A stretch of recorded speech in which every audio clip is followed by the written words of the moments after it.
My name is Eileen Burbage. I'm the Executive Director at Fertifa. Just a real quick one-liner in case you haven't come across us before. Fertifa is Europe's most comprehensive reproductive health benefits provider. We provide education and awareness, well-being and navigational advice, diagnostics and testing, and also financial access for individuals going through any of those reproductive health or neurodiversity journeys, of which we support from a clinical point of view.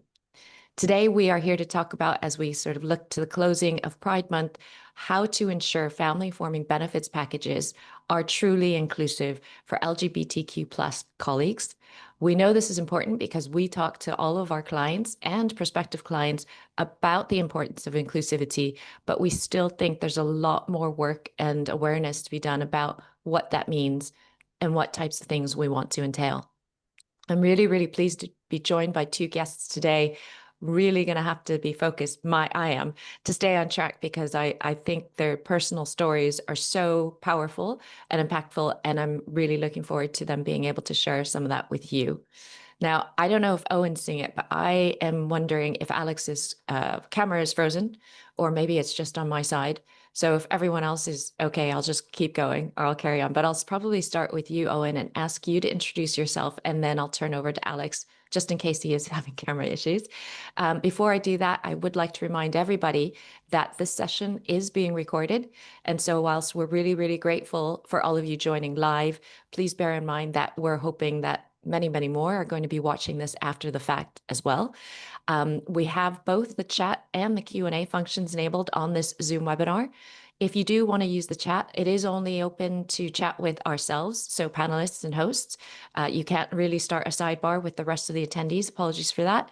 And then on the Q&A, you'll have the option to ask a question with your name visible or on an anonymous basis. But do feel free to use both of those if you can or if you're inclined. I will keep an eye on both. We would love to hear from you because despite my many warnings that I could get carried away with this conversation, what's most important is that it's of value to all of you. So please let us know if you'd like us to go deeper on some topic, if you feel we've glossed over anything, or there's anything else that you'd like to hear about from Owen and Alex. And Alex, you're back now, so thanks for resetting your camera. Owen, do you mind introducing yourself then and kicking us off, please? Thanks, Eileen. So my name is Owen O'Reilly. I'm Director of Legal at Monzo, so working with our products, collectives to build products. That's my day job, but I think the reason I'm here perhaps is more about my second job over the last 18 months, which has been preparing for the adoption journey. So my husband and I have been approved for adoption. We were approved officially in April. And we're now in the matching stage, which is the stage, the exciting part where you actually get to match with children. It's been about an 18-month journey to get here for us, from the very first email that I remember sending to the first adoption agency we spoke to, all the way up through the adoption approval process. I'll talk a little more perhaps later in terms of what that involves and the kind of the commitments and time that involves from my perspective. So I'm actually pre-parent, I suppose, is the best way of describing my status now. I'll hand over to Alex. Thank you. Fantastic to be here. My name's Alex Wood-Morton. I'm a journalist and editor and also a former founder. So I have some experience of building a business and culture as well when it comes to HR. But moving aside from work for a moment, I am my other day job is two young kids. I have two amazing kids, a boy and a girl. The boy is going to be 3 years old in just a month's time. He was born in Canada via surrogacy over in Calgary, and his name is Luke. And our little girl, incredible little girl who arrived 5 weeks early in January this year, was born just outside of Toronto in Canada. Both of my parenting journeys happen with different employers, both with Fortune and with Forbes, two really reputable, amazing business magazines. And I'm really keen and excited to share that experience and the reality of being a same-sex parent today in London. Amazing. Thank you both so much. I've already seen all the emoji reactions. I think this is going to be this is going to be a journey. So thank you both so much for lending your time, but also being willing to share your journeys. And I have a feeling an hour is not going to be enough for us, but I will try and keep us on track. So thank you so much. And oh, and you mentioned that you're not yet a parent, but I really, again, appreciate your being here because what we're trying to talk about is family forming. And we know how many different things happen on the way and on the path to parenthood. And I think that is the point of this conversation, which is, companies and organizations, and we've heard about a few of the names, again, hugely reputable companies, really well-known brands. I think every single one of those would pride themselves on being an employer of choice, on having benefits that are inclusive. And yet we all know that there's much more work to be done. And through your journeys, your experiences, we know that you've seen some best in class examples. We know that you've lived through then what the impact can be if there wasn't enough mindfulness about what needs to be considered. So then bringing it back to that, if I can just ask Owen to maybe talk a bit about and reflect a bit about on the adoption journey. Tell me, by the way, or just, give me an facial expression if I go somewhere that you're like, let's not talk about that today. But if you're open to it, I'd love to, again, for the benefit of people thinking about all the different paths to parenthood journeys, were you and your husband always keen on adoption? Did you also consider maybe other paths to parenthood? Was there support then from your workplaces, respectively, both of you and your husband?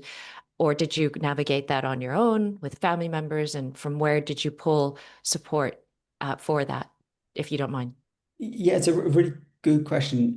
It's something that we did talk about for many years. We certainly didn't turn to work for kind of support or knowledge based on that, but actually, if there had been resources available, particularly on the other options other than adoption, we probably would have taken advantage of them.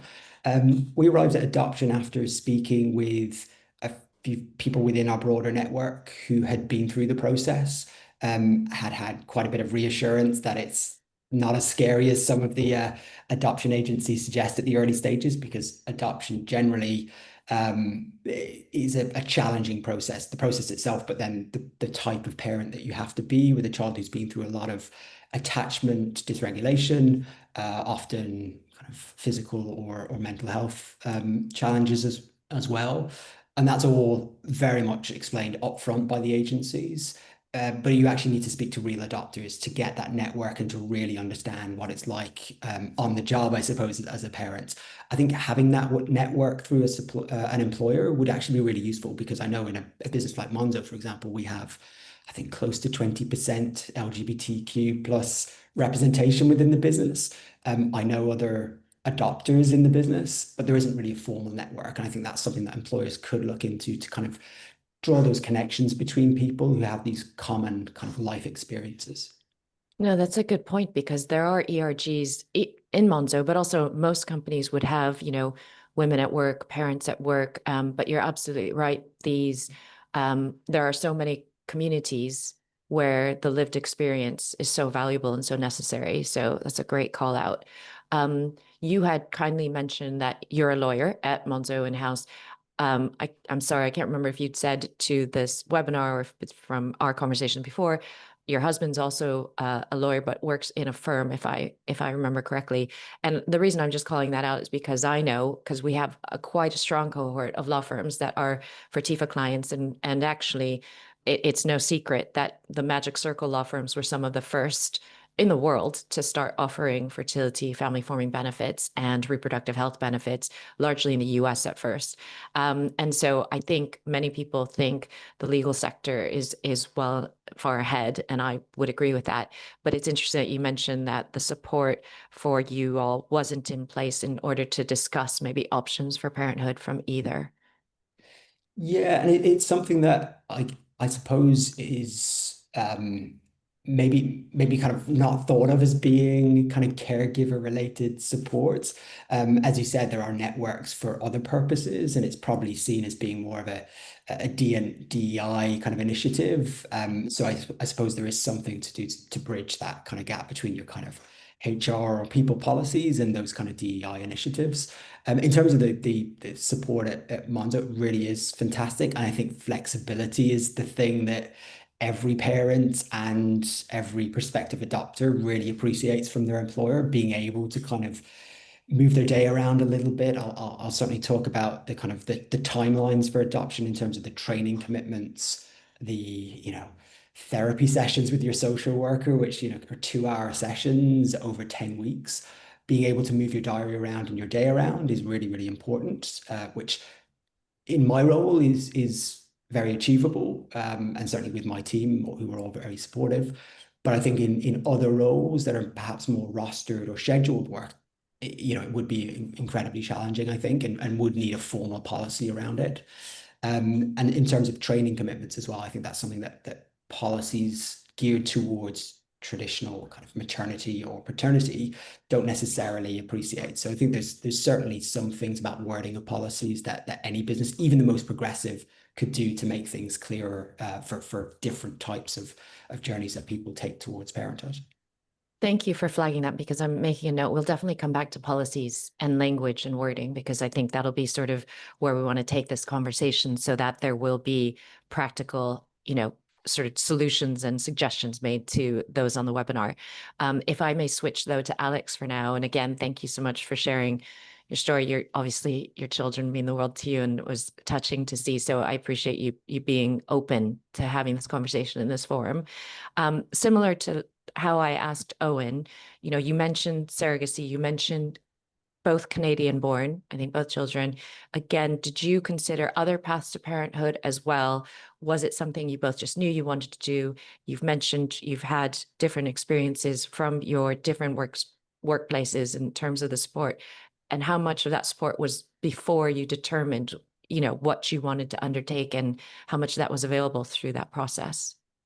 Yeah, I think just reflecting on some of the things that Owen said as well, something that I really want to share is actually just humanizing this whole process of becoming a parent, as someone from the LGBT community. It really feels like coming out again. It is a very interesting mental leap for people in my situation. And to give you a really human example, I remember like my mum saying something to me when I first kind of said we're going to go for having kids around the time we got married. And she's like, oh, I kind of like shut that down in my mind as becoming a grandparent. And, it's just a fact of time. I came out in 2003, which dates me significantly. But, for her, it was a total reset. For me, it was a total reset. And it continues to be as a parent today, that you're entering into spaces where people don't expect LGBT couples to be there and to be parents. And it's not necessarily a negative thing. It's just sharing that reality that you're almost like resetting people's expectations and resetting your sense of identity as well. So surrogacy, we did consider many different avenues.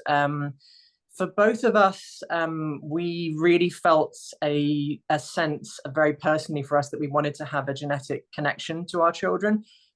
We hugely respect the adoption process and have many friends that have gone through it. But for us, we had very personal family reasons relating to like our ancestors and not having much family. And so that was a really important part for us. But the surrogacy journey, I think, is a really interesting and a misunderstood one. Many people will be aware of surrogacy being an option in the US. It's something that we looked at very actively because I was working for a US firm at the time. But to be very real with you, something that we really recognized kind of later on in the process, we were about to sign the contracts in March 2020. Can you imagine the kind of timing in the world? And we just felt that for us, the US system was very commercial. And it didn't make us feel really comfortable. And for us, and everyone has a different view on surrogacy, but for us, we found it incredibly important that these people that are helping us to have a family are incredibly important people, and they are part of that story. And so when we learned about the Canadian model, which is very close to the UK model, if anyone follows it, is this sense of altruism. So people cannot be paid, and you have to prove that you are actually building a relationship, and it is done through the kindness. And I am still staggered by the incredible kindness of both women that gave us the ability to have children. Both of our children consider them as aunts and uncles. We still treat their kids like cousins. We exchange gifts. We are still in regular contact. And the way that we reflect on that process is it wasn't us gaining a child, it was us gaining a family. And that was their motivation from their side as well. And it's been just the most incredible experience and life-changing. And I think, when you look at the world, and it is a challenging world right now with global conflict, when you see there's these amazing people out here that want to do something for, at the time, a complete stranger is a wonderful thing. Yeah, I mean, it does make your heart just fill, doesn't it? So, and congratulations on expanding your family so beautifully. That's amazing. And again, thank you both for sharing those sort of, I wouldn't say decision processes, but what you went through to get to the paths you've chosen. I do feel it's just worth mentioning, of course, we're not going to be able to be exhaustive in this conversation about all the different paths even available to LGBTQ plus individuals.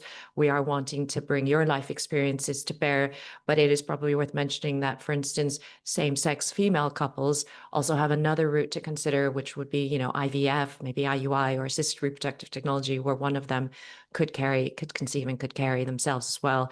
But the point is, and it's hitting so hard, is just listening to the both of you. Clearly, with every journey or every option, the emotions, the considerations, the steps to take and the thoughts to go through are just, extrapolated so many more times. And so again, the support that hopefully one would have available them to lean on is so crucial. And I'm kind of still hearing what Owen said early on is, he didn't have that, but if he did have that available, it might have been really useful, maybe could have made a difference. So thank you both.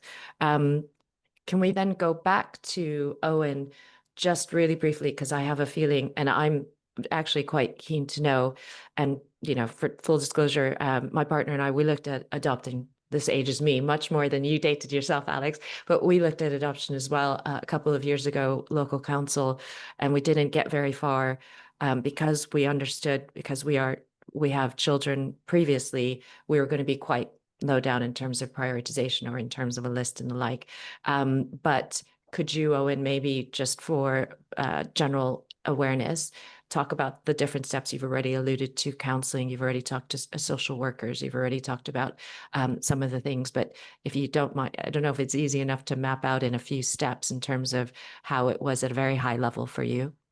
Absolutely. Yeah, I can certainly give the kind of the common pathway. Every adoption agency is slightly different. So we've worked with a regional adoption agency, which is attached to several local authorities. So they have kind of a wider catchment area. So the first thing is send an email just to express interest, and you'll generally get put onto a webinar like this, but talking about the kind of the process and the different challenges that you have to be ready to deal with. Then there's usually a kind of a staging gate where they want to take in multiple couples into the process at the same time. So they have some scheduled kind of windows to get in. So I think I saw some statistics, Eileen, I think that you shared, which was that generally it takes about 6 months to get to the approval process or get through the approval process for adoption. But I think that statistic is probably based on SLAs from the kind of the windows that the local authorities use to kind of push people through the staging gates. Right. I think in reality, we're quite a typical journey of 12 to 18 months to approval.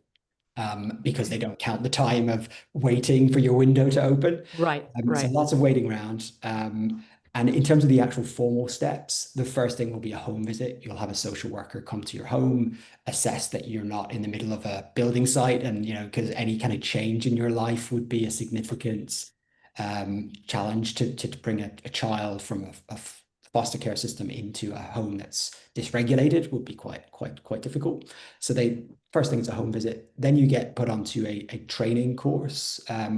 That's probably, with all agencies, at least a 4-day commitment. Sometimes it can be half days. Sometimes it can be changed at the last minute to go from virtual to in person. We had lots of chops and changes. There might be additional training days if you want to do something called early permanence, which is foster to adopt. I won't get into all of the details of that process because it's kind of like a fork in the journey that takes you down a slightly different path. But certainly up between 4 and 6 training days. And then you go into your kind of stage 2 assessment, which is an assessment with your social worker over at least 10 days of 2-hour interviews, everything from your childhood. Actually, in fact, it goes way beyond your childhood. It's actually about how your parents were parented by their grandparents. Right. It goes way back, and you kind of build that profile around your life. And that's why I kind of compared it to therapy or counseling. It really is, it's the first time I've ever had to kind of think about how my parents parented me, very, very deep. And so that process, obviously quite a time commitment because social workers work from 9 to 5 weekdays. So it really has to kind of work around your day-to-day life. Then you get approved, hopefully, which we have just done in April. And then you move into matching. Matching can involve kind of taking days out. We've already had a day that we spent meeting with some prospective children that we were looking to adopt. Lots of chopping and changing of your schedules to kind of make that work. So I think flexibility is probably the number one thing that we've really appreciated from both of our employers. I think the other is kind of being able to take kind of some form of approved leave for the training days, because that's quite a lot, 4 to 6 days of annual leave would really eat into that time off that you really do need to kind of escape both work and the process to get a proper break. Thank you for flagging both of those. And I think just on that last point, maybe it was the second to last point about approved leave, because I do think even the most comprehensive policies will talk about leave, but they're probably usually thinking about, once parenthood has been established, and this point that you're making, which is at least through an adoption journey, and I have to believe the same has to apply for a surrogacy journey too, but I'll ask Alex in a minute because clearly you want to go and meet, potential surrogates and the whole thing, but leave whilst you're on the journey to becoming a parent has to be incredibly helpful, or if it's absent for you, it's got to be a real challenge, I would have thought. And that's in addition to flexible working hours, right, to help accommodate appointments from time to time. Yeah, absolutely. And it's something that for me wasn't an issue in terms of being able to take that leave. Kind of our people team. Did you just take annual leave? To take, it was a form of caregiver leave. The Okay. policy actually wording suggested it was post matching, that this leave was to be taken at the kind of latter stage, the stage that Okay. but actually that's not the stage that I needed it. The stage I needed it really was for the kind of training days. So I worked with our people team to kind of explain the process and actually why having a random 5 days at a late stage of the process isn't that useful. So I think sometimes just kind of working with your people teams to really explain how the process works, and not even trying to get additional leave from the existing policies, but just rewording it and reshaping it to make sure it works for different circumstances is really important. And then, of course, the other thing is HR systems often have kind of pre-filled drop-down boxes, which don't quite tie up with the kind of nuances of different types of leave. So having to, shoehorn your adoption training into fertility leave or, antenatal care is always a little bit awkward and involves a kind of a delicate conversation with your manager to explain, exactly why you're filling it in that way. You're being very generous there while you say it could be awkward. I mean, even in an extreme case, it could also be triggering, right? Depending on what else other people have been through or, what else they've experienced. So again, thank you for flagging that with respect to the language and in HRIS, systems and platforms. Then Alex, in terms of just staying on leave, again, there's so much we can try to unpack here. When you did opt for surrogacy, and thank you for mentioning the contrast between US adoption or surrogacy, pardon me, which obviously does permit commercial surrogacy, which is not permitted in the UK and in Canada. Once you decided to pursue that route in Canada, did you need to take leave to attend meetings? How did you manage that? Did you and your husband both get the opportunities to go? How important was that for you?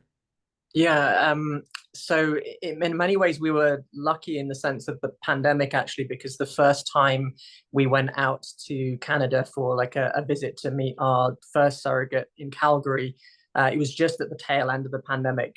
They just taken restrictions down in Canada so we could actually get to the country. So I won't go into too much detail, but we actually did our fertility journey and embryo creation remotely prior to that, which experience. Thank you, FedEx. That's what I'll say. But it was a very surreal thing that we got to Canada in January 2022, meeting this incredible woman in person for the first time when she was already 12 weeks pregnant. Wow. Very like messing with your head. But I didn't even think about taking leave actually at that point. We just took it as holiday, and we actually, an incredible woman. She actually insisted that we stayed in her home with her family, and we spent like a week with them, and turned it into a bit of a trip.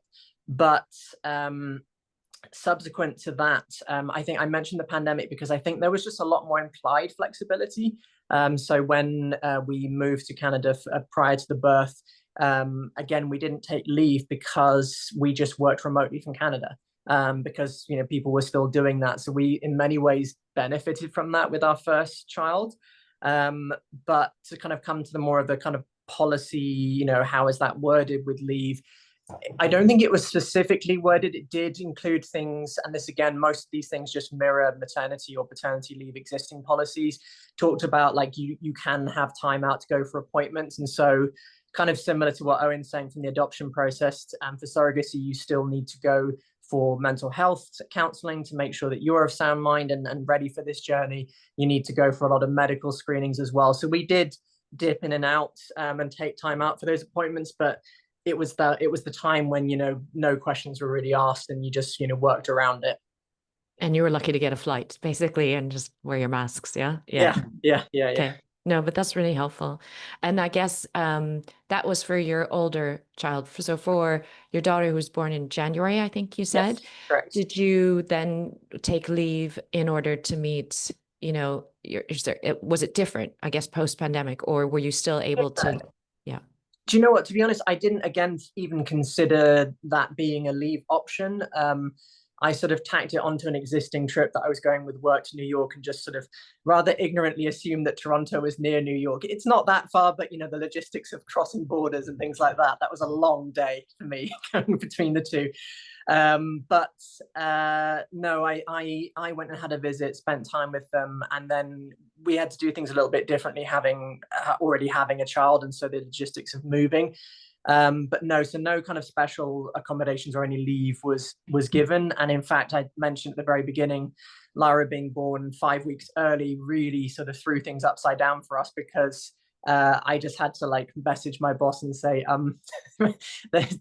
she's going into labor. We're jumping on a plane now. Wow. This is happening. And so they just started my parental leave from the day I got to Canada, and that was that. So there was no kind of accommodations either way. Got it. And again, I think you're both being incredibly gracious and generous the way you're describing these situations. But, you're saying didn't occur to you to think about leave.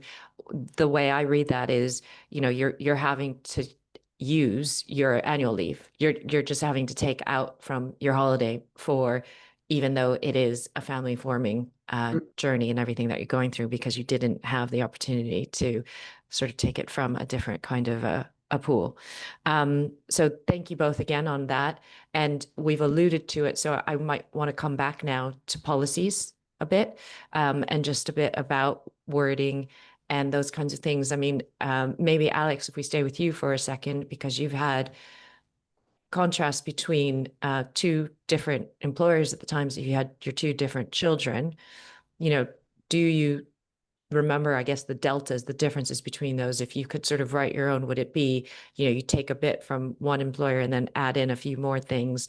And we haven't even with either of you touched on anything beyond all I've been talking about is the well-being support, right? We're talking about well-being support, leave, flexible working hours, and maybe navigational advice, which again, Owen had said might have been useful if it'd been available to them. We haven't even scratched the surface about things like potentially financial support or contributions towards the costs of everything that you're undertaking. So for now, sticking on the well-being side, and me trying to make the point then to all the webinar attendees that support doesn't have to be financial support to be impactful, and I think to make a difference for people's lives. So again, staying on that, Yeah, what would you say? Do you have any sort of, I don't know if they're TLDRs or must-haves now for policies that you would really advise or recommend or hope that HR leaders would consider?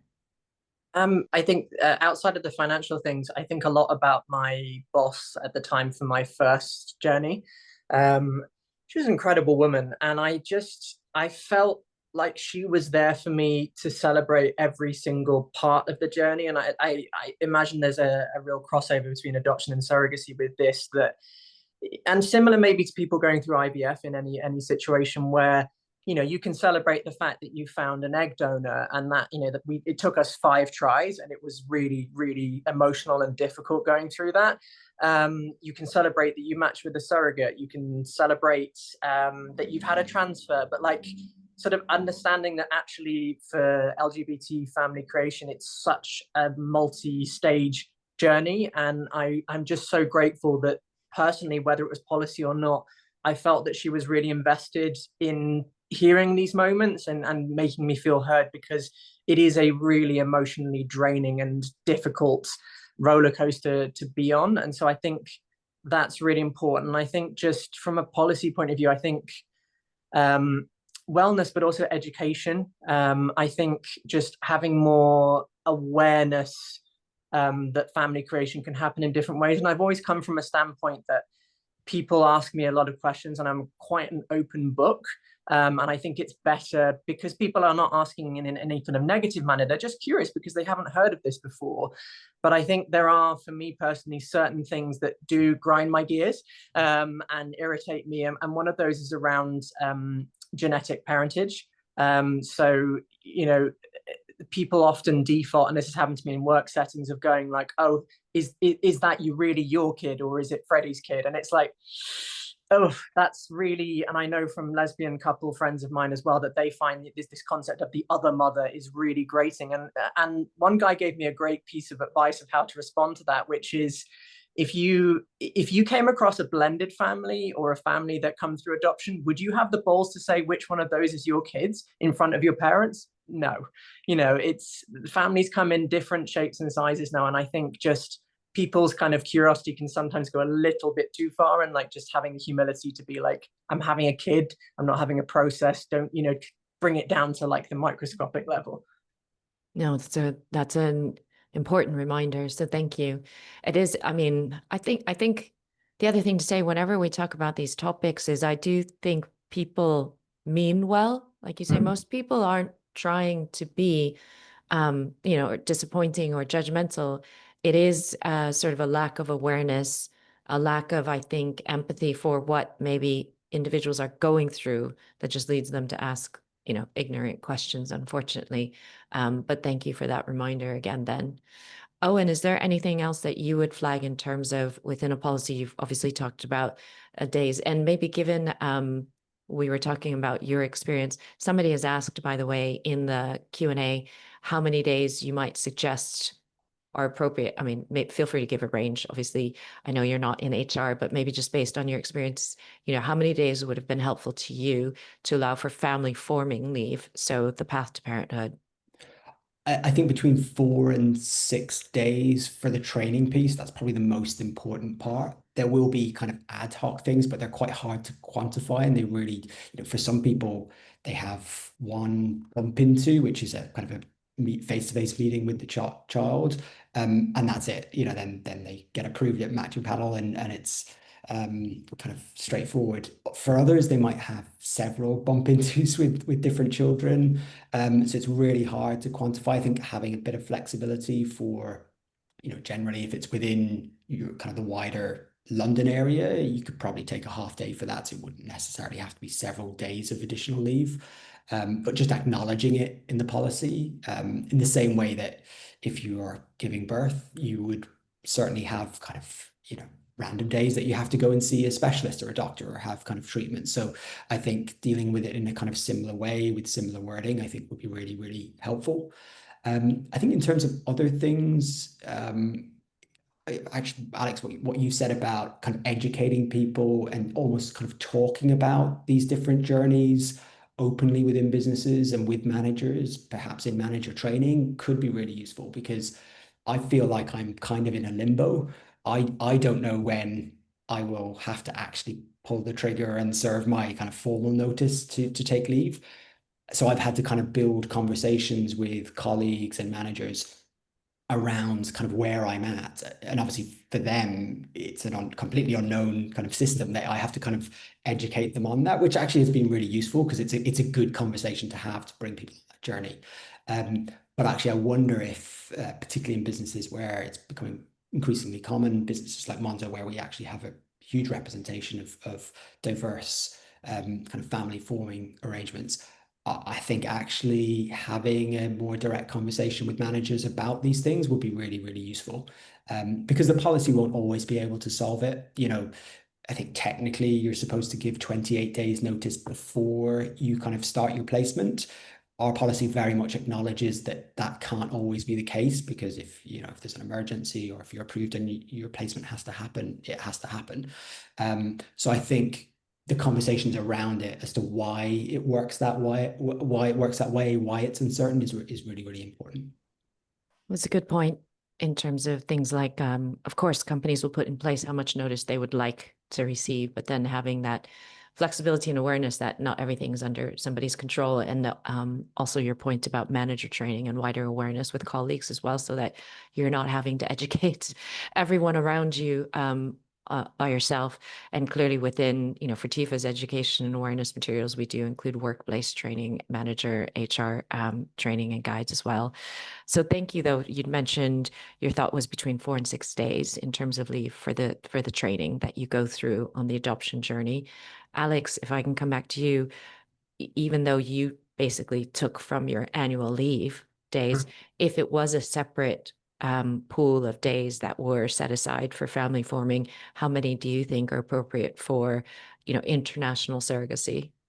Yeah, I mean, the international element adds another layer of complexity because for anyone that's not aware, you, in an ideal world, you move to the country beforehand and be there before the birth starts happening.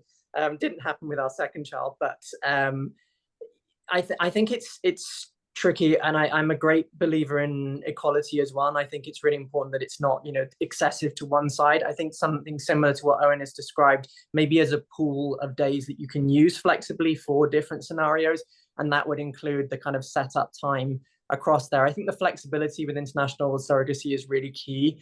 You know, an East Coast time zone is doable, you know, in terms of remote work for a couple of weeks. And in fact, in our first journey, we moved across to Canada too early.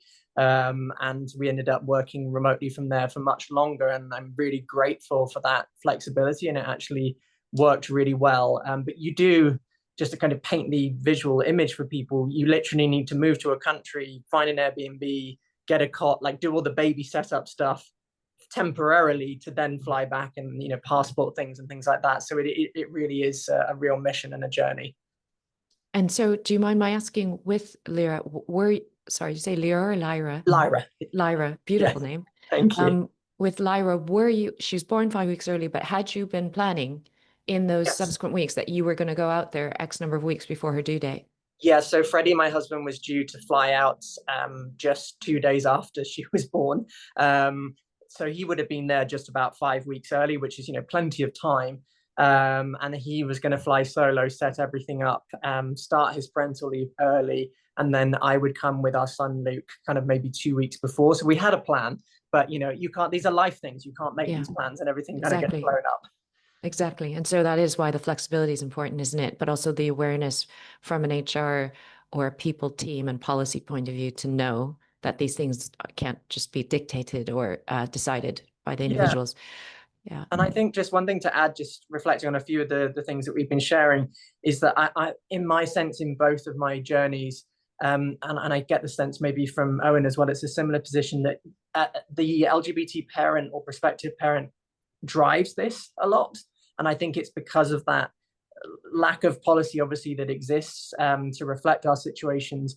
And also, I should stress that I think the legal framework in the UK is very fuzzy and hazy about our situations. And so there's this kind of tension between the two where you're like looking at one bit of legislation here and going, well, what does that apply to what, and how do we do that? And so it's a really tricky situation. I think HR professionals and employers, if they sort of treat it with compassion and have that open dialogue and say, what do you need? What have we got? How can we navigate this?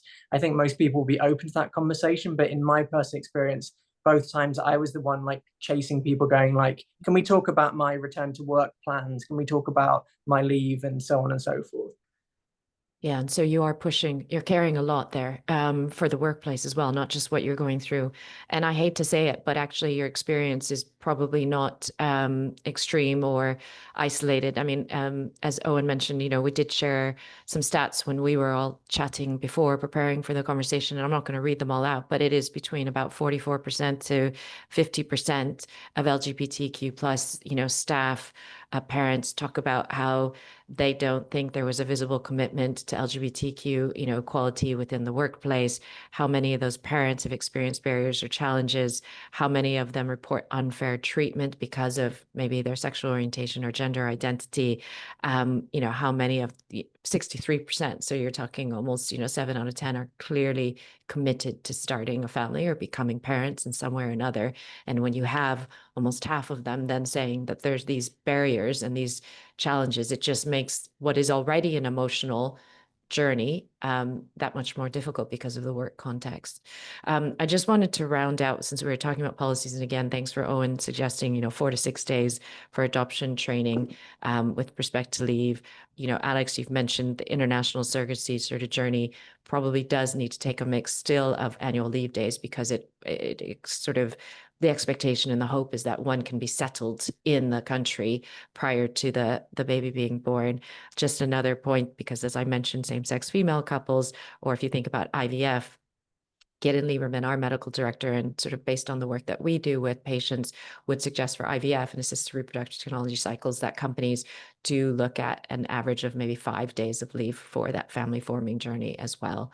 So yeah, I think even though we wanted to give these examples to the individual who asked that question and anyone else who's wondering, I think there could be these guidelines, but then the fundamental sort of underpinning must be flexibility and understanding that these things can't be sort of mapped out really cleanly.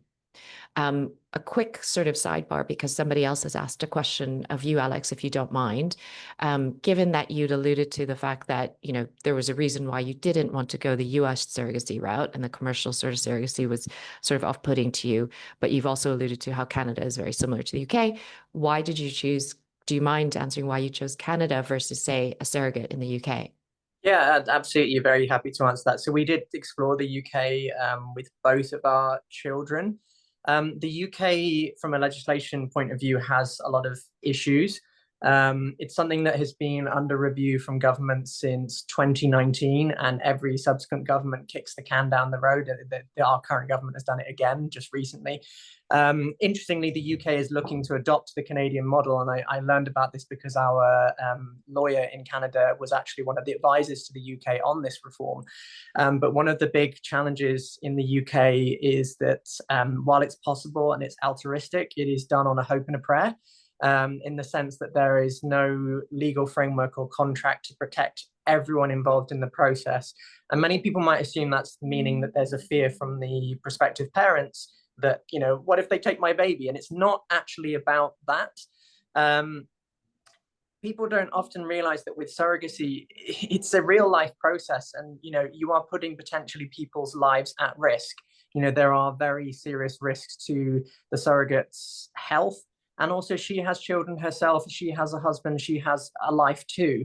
And one of the things that really attracted us to Canada is they've been doing this for over 20 years. And in their frameworks, it's really brutal to explain, but like every single scenario is considered in a legally binding contract. So for example, if me and my husband were killed on a plane on the way there, what happens? Because the surrogate's family don't want to be left with a child that is not theirs.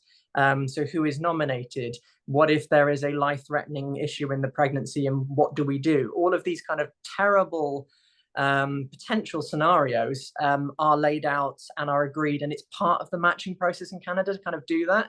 There are UK agencies and charitable organizations that the government does authorize to kind of go through these things, but nothing is legally enforceable. And it can promote, I think, a really scary process. I know many people who've had good processes in the UK, but I think it's something that really needs looking at. And so for us, Canada really offered that. I think Canada's an amazing country. I'm really proud that our children were born there. And also, me and my husband are very internationally minded, and actually gaining this extended family across the world was a really big part for us. Love that. That's brilliant. Thank you. And you mentioned sort of the legal framework, the legal ambiguity that's here in the UK, but also the precedent that's been set in Canada and the amount of years that they've been doing that.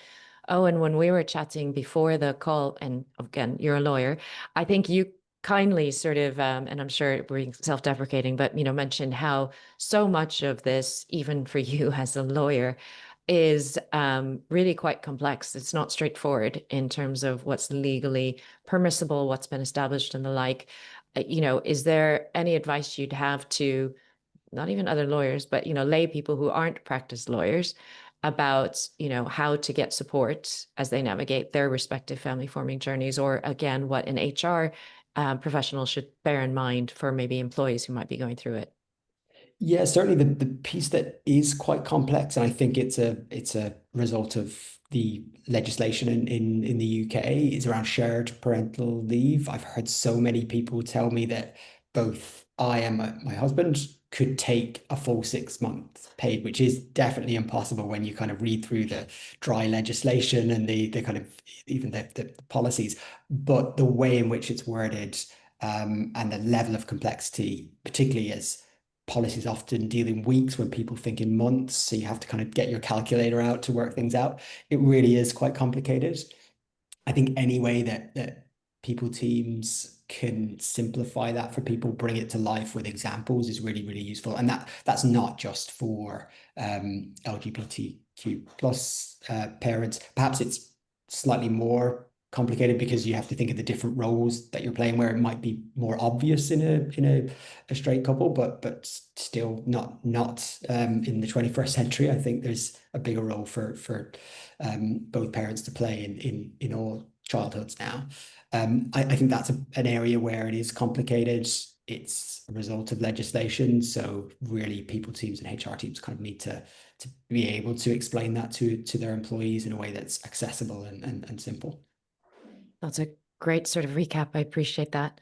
And then somebody has asked a question, which I really appreciate, but I have to tell you, as an American born and now British citizen, I'm not really sure that I have time to go into my personal opinions on this, but I think it's worth at least establishing, because of course it points to another example of what people have to consider. And someone has kindly sort of just offered whether or not US politics or the current political situation and administration in America has an impact on surrogacy or IVF or other family forming journeys for the LGBTQ community. I mean, my short answer would be yes. I don't know if Alex or Owen wanted to say anything about that. I would say a big fat yes. Absolutely. And actually, I think it already has spread. Many people are not aware that Italy is actually one of the worst cases for this in Europe right now. So when Meloni came into power, she removed the parentage of the lesbian couple. So the non-biological mother was removed from birth certificates under order across town halls. It was terrible, shocking. I was involved in some of the protests for that in London. And then subsequently, her administration has made it a crime for men to have children via surrogacy internationally and then come back to Italy. I absolutely love Italy and I love going on holiday there, but I'm not going back until this situation is sorted. It's that real kind of hostility. And I think I don't want to go too wide, but to say that, a lot of the conversations around trans rights that are happening at the moment in the UK terrifies us as gay parents, because, we can see just not, across the water in Italy, how that can play out further down the line. And there are very vocal campaigners against surrogacy, against LGBT parents. And so it does worry us. Thank you, Alex. And thanks for reminding us it's not just the US, and your point about, Italy is unfortunately very true as well. Owen, did you have anything else you wanted to add? No, nothing specifically on the US. I think it is worth pointing out that even countries that are very progressive, like Ireland, for example, is only now looking at real kind of formal legislation on surrogacy that probably sounds a little bit like the Canadian model. They'll often copy UK models once they're introduced, but Ireland is an incredibly progressive country in the last kind of 10 to 15 years, but is still behind. So I think even in countries that you would expect to have better formal arrangements, it's still lagging. And the UK probably is another example of that, Alex, from the sounds of it. Okay, thank you both. We had another question as well, which was, we touched on this with respect to the policies, and I did say I was going to come back to it, so I'm glad somebody has brought it up, how language matters. And the example at the time was Owen talking about a drop-down list on an HRIS system, and it's sort of talking about, fertility instead of obviously your journey. But the other point about maternity leave versus paternity leave. So somebody has asked specifically if, and maybe they've heard you say it or use the term, because we know that's what Monzo uses.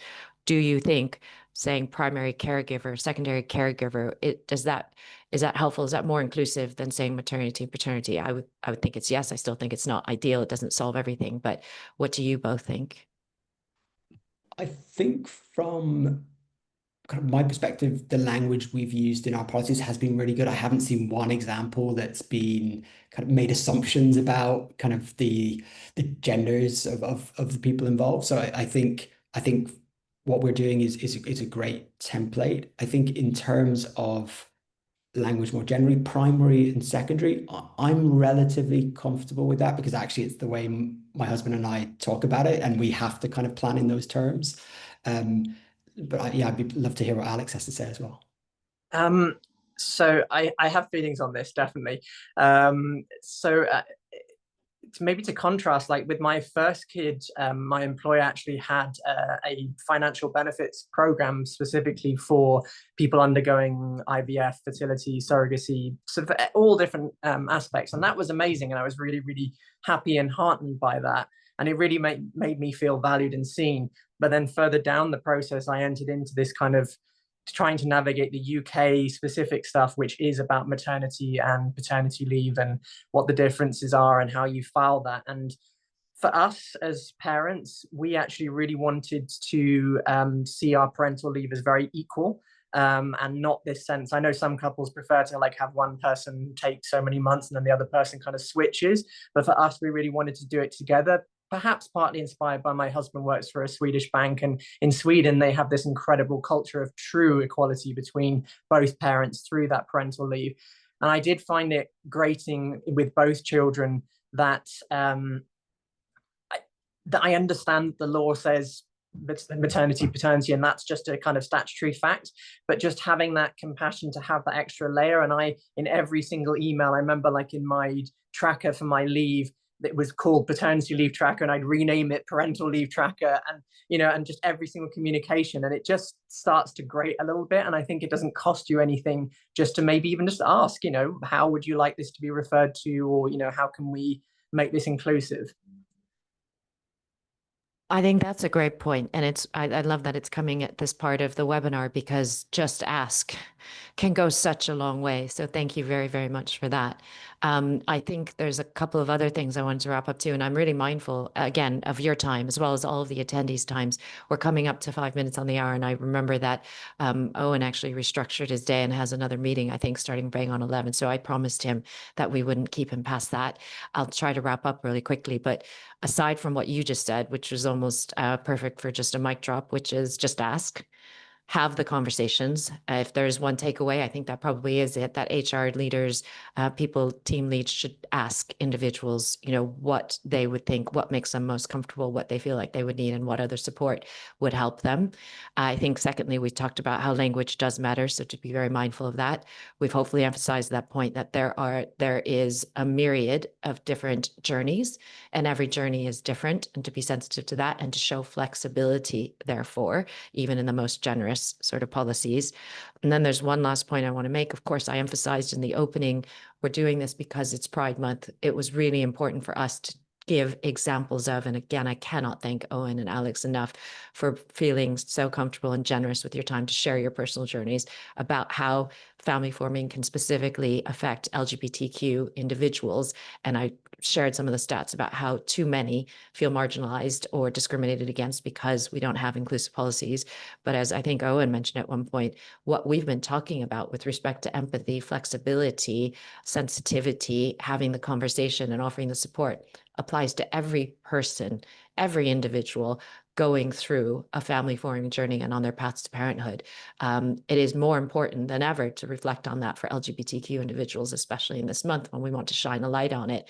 But, you know, hopefully there's been a sort of a takeaway for all HR leaders here that what we're talking about is people at the end of the day, and every person deserves the empathy and the compassion for what they're going through, and it's not easy. I don't know if there's any sort of parting words or, you know, conclusions or wrap up that you would want to say, or, you know, that you'd want to leave the audience with, Alex or Owen? I think from my side, just to say, kind of echoing what you said, Eileen, that actually all of these things we've discussed, I think, lead to better outcomes for all parents in the workplace. And I have been shocked to see, not just in my organizations, but just wider in the workplace, that women are still being treated really badly through parental leave and through these kind of processes. And like, actually, just in many ways, I think LGBT people, one of our like strengths and things that we bring to the world is we blow things up. And I think it's a good thing that we are like asking the difficult questions in workplaces, and hopefully that leads to better outcomes for all. Thank you for that. I think my parting word would be that it's an iterative process. People shouldn't be hard on themselves because their policies aren't perfect to deal with every, you know, vast array of circumstances people can find themselves in. But work with your teams to learn from them and make it that bit better, because parenting will evolve in 5 years' time. Adoption will be completely different. I think it will be far more around early permanence and fostering to adopt. So learn from your staff and really kind of gain their advantage and bring your policies up based on their experience. Amazing. Thank you so much. I don't know if both of you could see, I don't think I've done a webinar where there have been so many emoji reactions, and the thank yous are coming into the chat. So, you know, I can only echo what everyone is saying. I knew that this was going to be such a heartfelt but an impactful conversation, and I just can't thank you both enough. It's honestly been a gift to listen to your stories. I'm so grateful that you were so generous and selfless in sharing those and being so open with all of us. We, you know, wish you, Owen, the best amount of luck and love in terms of your matching process. I'm just starting to tear up thinking about it. Alex, your two beautiful children. Can't wait to see, yes, people, I'm a stalker. I follow Alex on Instagram, but as your family grows. So I can't, you know, say it enough, but big love to both of you. Huge, huge thanks for being such consummate professionals, but also being so personal and open with all of us so that we can hopefully help workplaces to become more inclusive for more people. Thank you all so, so much. Thank you. Thank you. Thank you both. Take care. Thank you.